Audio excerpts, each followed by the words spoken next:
In the misty hills of Kentucky, where fog still lingers over quiet fields, lie the decaying remains of what was once Pleasant Hill, a Shaker settlement that disappeared overnight in 1834. More than 300 residents vanished without a trace, leaving behind empty buildings and an eerie silence that keeps locals away even now. For almost 200 years, Kentucky has kept the official files locked away in state archives, largely untouched. But recently unearthed testimony from an Ohio inspector has shed light on a story far more disturbing than anyone imagined. What happened at Pleasant Hill wasn't just an unexplained disappearance. It was nearly 3 decades of calculated control and terror, masked by religious devotion. Before we uncover the truth that was buried for generations, a quick note: this channel dives into the lesser-known, often unsettling corners of American history. If you're someone who's drawn to stories like this, hit that subscribe button and let me know in the comments where you're watching from. Now, let's go back in time to uncover how one family turned a religious utopia into a machine of manipulation. It all began in 1807. During the height of the Second Great Awakening, a wave of spiritual revival that swept through Kentucky. Amid this surge of religious passion, Pleasant Hill was founded as a refuge for those seeking the Shaker way of life: celibacy, communal living, and separation from worldly corruption. Located near Harrodsburg, the settlement quickly attracted hundreds of converts. They gave up their personal belongings in exchange for a promise of spiritual clarity and communal purpose. At the center of Pleasant Hill's growth stood the Richardson family, whose influence extended into every corner of the community. Elder Samuel Richardson, a tall, commanding figure with cold gray eyes, claimed to have been ordained by the original disciples of Mother and Lee. He dressed in simple, immaculate Shaker clothing and delivered sermons that left even skeptics convinced of his sincerity. His wife, Sister Martha Richardson, had publicly renounced their marriage in accordance with Shaker rules on celibacy, but in private, their relationship continued. Martha had a unique ability to sense people's fears and motivations, a skill she used to manipulate community dynamics behind a calm, soft-spoken demeanor.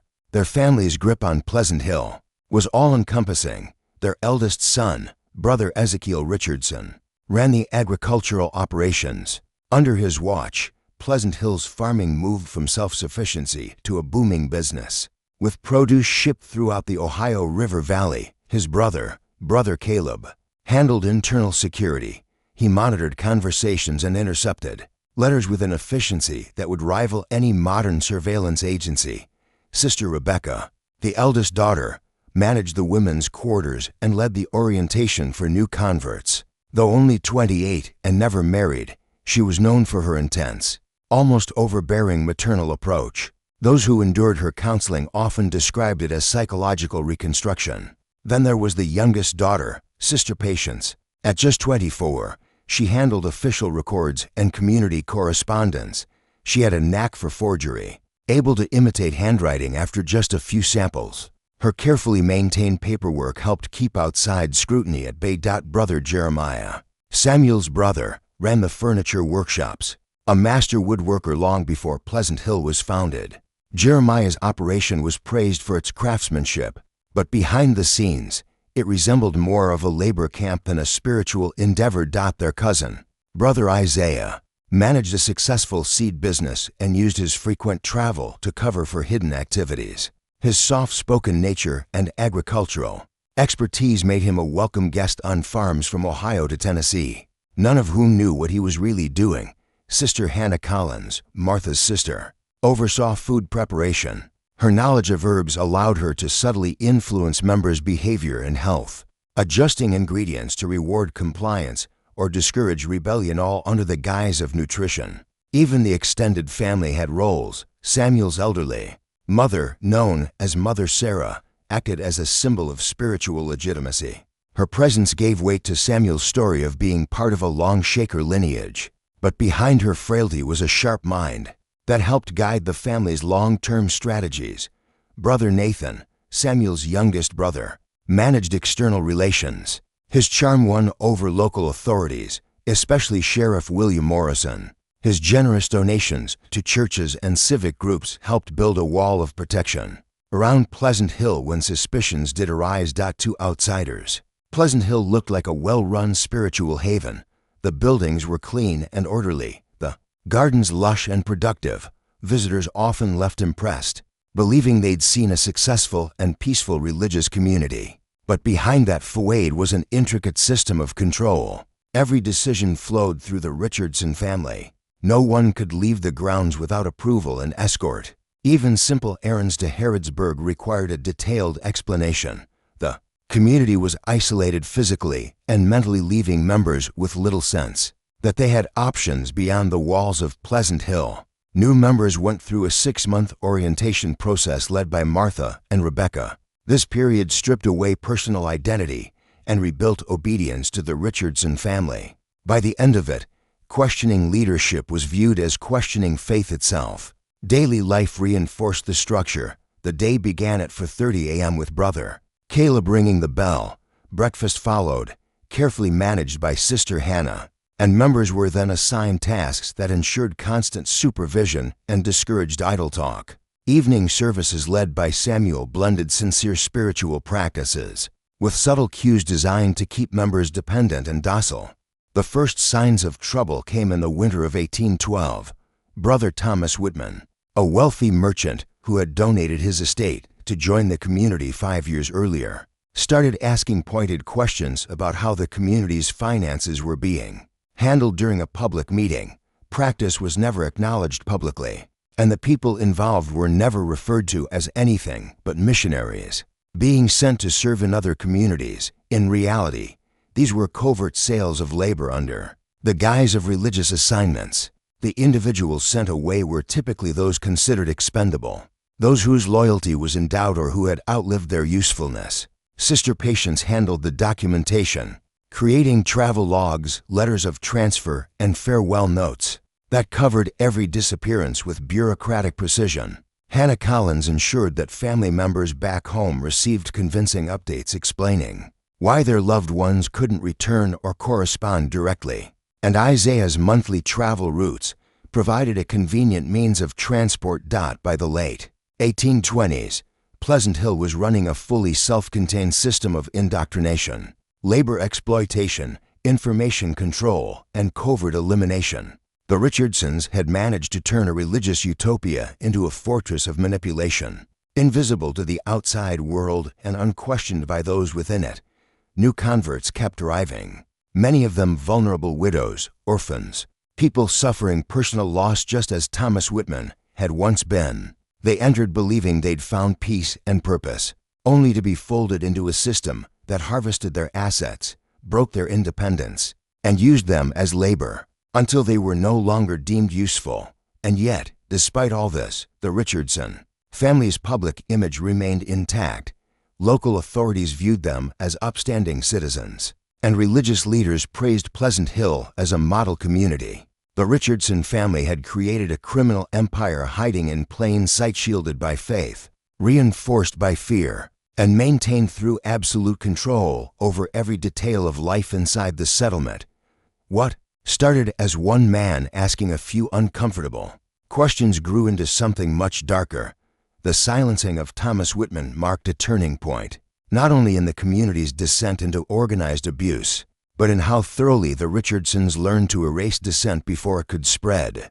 For over 20 years, they perfected this system, fine-tuning every aspect, from the recruitment of new members to the disappearance of anyone who asked too many questions. Pleasant Hill became a cautionary tale of what happens when unchecked authority is wrapped in the language of faith, and when good people surrender their judgment in the name of community. To speak freely. In a hushed voice, she called out to him, "Elder Metcham," she said, "you're not imagining things. There are more buried here than anyone knows. People didn't leave Pleasant Hill. They were taken." Startled, Metcham turned to face. Her face, lined with years of quiet fear, now showed resolve. "I was there when Brother Thomas died. I smelled the almonds. I saw the foam. And I watched them burn his papers that night in the meeting hall fireplace. No one dies in their sleep with blue fingernails and a mouth full of foam." Her words confirmed everything Metcham had suspected and more. They spoke of poison, forged records, and a community shaped not by spiritual devotion, but by fear and manipulation. As Mary pointed out other discrepancies in the cemetery, Mecham quietly recorded her testimony, knowing it could be dangerous even to write it down. The next morning, Elder Mecham did not wait for further records. He left Pleasant Hill under the pretense of needing to report his preliminary findings to the Ohio Union. Within days, he returned, this time with civil authorities, accompanied by representatives from other Shaker communities and armed with an order to seize the community's records and suspend all leadership activities. Pending investigation, the Richardson family's empire unraveled quickly. While some members tried to defend their leaders, others, emboldened by Mecham's presence and Mary Caldwell's courage, came forward with long-suppressed accounts of disappearances, punishments, and fabricated letters. Authorities discovered hidden ledgers, coded correspondence, and property records that traced the family's finances far beyond Pleasant Hill. Burial sites were exhumed. Forensic evidence, limited though it was at the time, revealed signs of poisoning and unnatural deaths. Testimonies from other Shaker leaders made it clear that Pleasant Hill's teachings had long deviated from the accepted path. In the end, several Richardson family members disappeared before they could be arrested. Some were captured and faced public trials. Others were never seen again. The rest of the community was dissolved, its land redistributed, and its remaining members sent to other Shaker settlements where they could begin to heal. Pleasant Hill stood empty for decades. Its carefully maintained buildings slowly decayed, overtaken by vines and silence. Visitors came and went, curious about the once thriving community that vanished so quickly. Most didn't know what had really happened there, but a few remembered. And some, like Elder Mecham and Sister Mary Caldwell, made sure the truth was recorded so that it wouldn't be buried, to support and space for healing. A few even returned to traditional Shaker settlements in Ohio and New York, where they were welcomed with compassion and care. These communities helped them reconnect with the core values of the faith they had once believed in, a faith that had been twisted and used against them for so long. Mary Caldwell, whose courage had made the investigation possible, became a quiet but powerful advocate for survivors. Though she avoided the spotlight, her testimony was cited for years in legal and religious discussions about institutional abuse and the need for external oversight of isolated communities. Elder Joseph Mecham returned to Ohio, where he resumed his leadership among the Union of Shaker communities. His quiet, determined actions at Pleasant Hill became part of his legacy, and he remained deeply committed to ensuring that nothing like the Richardson case could happen again. Pleasant Hill itself was never reoccupied as a religious settlement. After the trial, the buildings were left to decay. Nature gradually reclaimed the site, and over the decades, the land was sold off, repurposed, or left to wilderness. But the graves remained a silent record of what had happened there. In the years that followed, the case of the Richardson family was studied by law enforcement, religious leaders, and scholars alike as a chilling example of how power, isolation, and manipulation can be used to create and conceal extraordinary evil. The tragedy of Pleasant Hill became a turning point in how authorities monitored religious communities, leading to new standards for accountability and protection of vulnerable individuals. Today, a small memorial stands near the original site of Pleasant Hill, bearing the names of the known victims and honoring the lives that were taken. Though much of the physical evidence has faded, the story endures as a reminder of how easily trust can be broken and how vital it is that truth is spoken, even when it's dangerous. Support from the Ohio Union of Shaker communities, led by Elder Mecham, played a crucial role in helping Pleasant Hill's survivors rebuild their lives. The union created a dedicated fund to offer financial aid, job training, and counseling resources that helped many survivors eventually find some sense of stability and peace. Meanwhile, the state of Kentucky quietly sealed most of the investigations. Records, officials were concerned that releasing the full story might harm the region's image and discourage future religious settlements in the Bluegrass area. Over time, the buildings at Pleasant Hill were torn down under state supervision, and the land was sold to private farmers. who were simply told that the former religious group had disbanded. Due to financial issues, this intentional secrecy allowed speculation and rumor to take the place of clear facts. It also helped the state avoid further scrutiny while shielding its reputation. But it came at a cost. The victims' stories were never fully shared, and their suffering was never publicly acknowledged. Today, historians with limited access to those sealed records estimate that the Richardson family may have murdered or trafficked over 400 individuals during their 27 years at Pleasant Hill. The real number might be even higher, since the family focused on tracking profits, not people. Many victims likely disappeared without a trace, without even a written record of their existence. What happened at Pleasant Hill is a powerful example of how religious belief can be twisted by those who understand how to manipulate people's hopes and fears. The Richardson family managed to operate for nearly 3 decades by taking advantage of people's deep spiritual needs, turning faith into a mechanism of control. Their ability to isolate their followers, both physically and psychologically, made resistance feel not just difficult, but impossible. This case reminds us that abuse can hide behind a mask of virtue. When spirituality is used as a cover for harm, it becomes even more difficult to detect and to stop. Pleasant Hill's long deception also shows why religious communities must stay connected to the outside world. Transparency and accountability are essential to preventing this kind of exploitation. What's your take on this story? Do you think we've heard the whole truth? Or could there be even darker secrets still locked away in Kentucky's archives? The fact that the records remain classified suggests we may never know just how far the Richardson family's crimes reached.